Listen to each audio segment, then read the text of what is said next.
அருமையான கர்த்தருடைய பிள்ளைகளே, இந்த நாள் உங்களுக்கு ஆசீர்வாதமாய் இருப்பதாக. ஒரு அருமையான வேத பகுதியை நான் வாசிக்கிறேன். 91ஆம் சங்கீதம் 3வது வசனம். அவர் உன்னை வேடனுடைய கண்ணிக்கும் பாழாக்கும் கொள்ளை நோய்க்கும் தப்புவிப்பார்.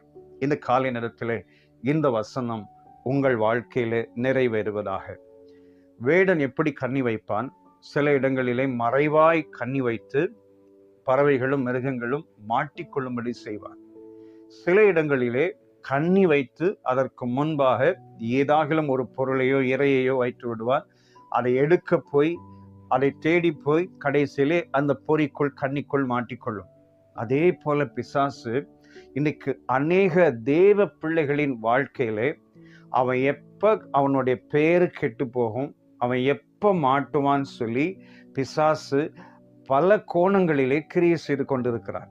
ஏனென்றால் பிசாசனுடைய கிரியைகள் கண்ணுக்கு தெரியாது. எபேசியர் 6:12 வாசிக்கிறோம், நமக்கு மாம்சத்தோடும் இரத்தத்தோடும் மாத்திரமல்ல, துரைத்தனங்களோடும் அதிகாரங்களோடும் அந்தகார லோகாதிபதிகளோடும் வானமண்டலத்தில் உள்ள பொல்லாதாவின் சேனைகளோடும் நமக்கு போராட்டம் இருக்கிறது. ஆக கண்ணுக்கு தெரியாத வலைகள் விரிக்கப்படுகிறது. சிலர் போய் மாட்டிக்கொள்கிறார்கள். சில நேரங்களிலே கண்ணுக்கு தெரிந்து அதை தேடி போய் மாட்டிக்கொள்கிறார்கள். தேவ பிள்ளைகளே, இந்த காலை நேரத்திலே ஆண்டவர் சொல்கிறார், நான் உன்னை விடுவிக்க போகிறேன்.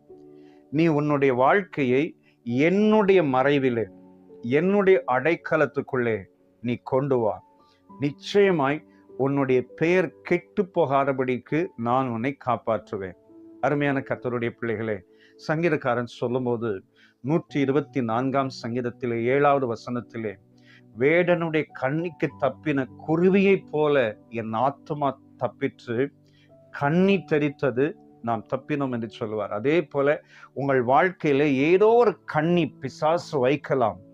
ஆண்டவர் சொல்றாரு, அவர் உன்னை வேடனுடைய கண்ணிக்கு, உனக்கு மறைவாக வைக்கப்பட்ட கண்ணிக்கு தப்பு வைப்பார். உனக்கு மறைவாய் வைக்கப்பட்ட பில்லி சூன்யங்களுக்கு, மறைவாய் வைக்கப்பட்ட பல்வேறு விதமான கசப்பான சூழ்நிலைகளுக்கு அவர் உன்னை தப்பு வைப்பார். இந்த காலை நேரத்திலே நம்ம எல்லாரும் சேர்ந்து உன்னதமான தேவனுடைய அடைக்கலத்துக்குள்ளாக, அவருடைய பாதுகாப்புக்குள்ளாக, அவருடைய இரத்த கோட்டைக்குள்ளாக நாம் மறைந்து கொள்வோம். நிச்சயமாய் எந்த கிரியைகளும், குறிப்பாய் ஆண்டவர் சொன்னார், உனக்கு விரோதமாய் உருவாக்கப்படும் எந்த ஆயுதமும் வாய்க்காதே போகும். என்னாகமம் 23:23 வாசிக்கிறோம், இஸ்ரவேலுக்கு விரோதமான மந்திரவாதம் இல்லை, யாக்கோபுக்கு விரோதமான குறி சொல்லுதலும் இல்லை. கர்த்தருடைய பிள்ளைகளுக்கு விரோதமாய் எழும்புகிற எந்த வேடனுடைய கிரியைகளையும் ஆண்டவர் அழித்து போடுவார், கர்த்தர் காப்பாற்றுவார். நம்ம எல்லாரும் சேர்ந்து உன்னதமான தேவனுடைய பாதுகாப்புக்குள்ளாக, அடைக்கலத்துக்குள்ளாக இருக்கிற இடங்களிலே நாம் அண்டிக் கொள்வோம். கர்த்தர் நம்மை காப்பாற்றுவார். சேர்ந்து ஜெபிக்கலாமா?